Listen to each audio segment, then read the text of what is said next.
how to see how many hours you played in Clash Royale. Hello everyone, welcome to our channel and let's see how we can do it. For this, simply open up your Clash Royale and after that on the battle screen you would be able to find your name.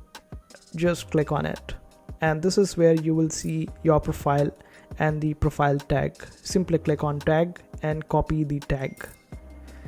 After that, just simply open up Chrome and you need to search for a website called Royale API, and over here you just have to provide your tag, and after you scroll down you would be able to see the minimum time that you have spent playing the ladder and the challenges and tournaments. Sometimes it takes some days before it updates to the latest data, so just simply wait for a while or some days before checking out your actual data. So this is how you do it.